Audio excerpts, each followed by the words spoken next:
Fique agora com o Boletim.leg. Boletim.leg. As últimas notícias do Senado Federal para você. Proposta que evita a aposentadoria compulsória de juízes nos casos de falta grave avança no Senado. Hoje, esse mecanismo afasta o servidor, mas mantém a remuneração. Na CPI do crime organizado, o presidente do Banco Central explica a atuação frente ao caso do Banco Master. Eu sou Humberto Pinheiro e este é o Boletim.leg.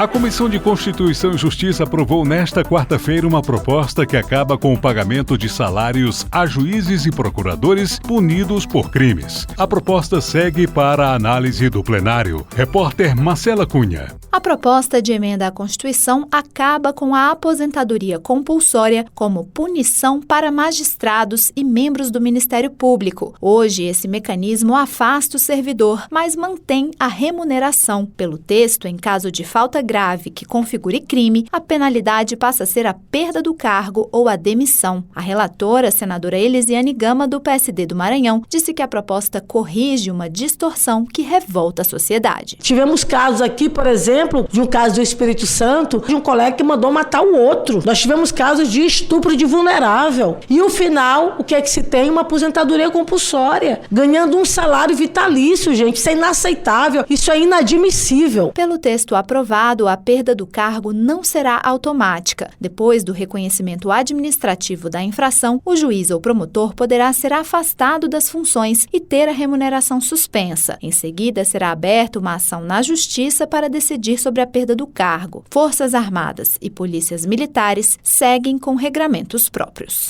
A CPI do crime organizado ouviu o presidente do Banco Central, Gabriel Galípolo, sobre Banco Master e relações com ministros do STF. Repórter Douglas Castilho. Em momentos diferentes, o senador Alessandro Vieira, do MDB de Sergipe, e Eduardo Girão, do Novo do Ceará, questionaram o presidente do Bacen quanto à ocorrência de conversas com o ministro do STF, Alexandre de Moraes, a respeito do Banco Master. Galípolo negou que tenha participado de conversas com esse teor e afirmou ter tratado apenas das sanções do governo estadunidense aos magistrados por meio da lei Magnitsky. Cada um desses ministros que estavam envolvidos na questão da Magnitsky tinham discussões aí que envolviam a sua privacidade do ponto de sigilo bancário e financeiro, da qual eu tenho a obrigação de zelar. Outro questionamento de Alessandro Vieira foi sobre a possibilidade de o Banco Central ter detectado as fraudes e agido antes, já que a atuação do Master já era percebida como heterodoxa. Galípolo explicou que, apesar de incomuns, as movimentações do Master não chegavam à diretoria por se tratarem de decisões financeiras privadas e de mérito e não incorrerem necessariamente em ilicitudes. O ex-presidente do Banco Central, Roberto Campos Neto, foi convocado à CPI, mas não compareceu, alegando estar amparado por habeas corpus.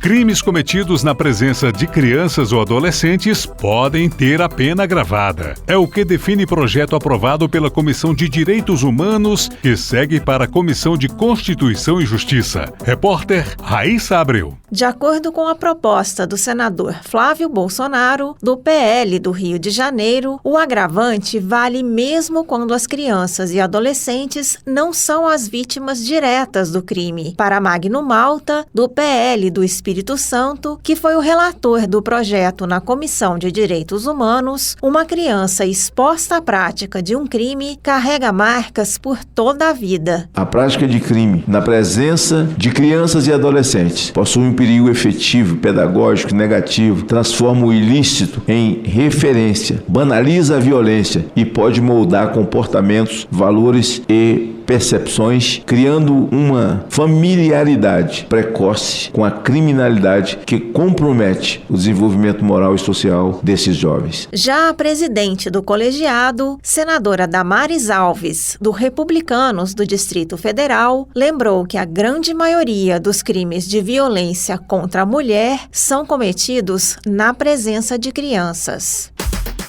A participação dos autistas no mercado de trabalho será tema de debate nesta quinta-feira na Comissão de Direitos Humanos. Para a senadora Damares Alves, do Republicanos do Distrito Federal, que pediu a audiência, apesar dos avanços no sentido da inclusão, as pessoas com transtorno do espectro autista ainda enfrentam taxas altas de desemprego, subemprego e informalidade.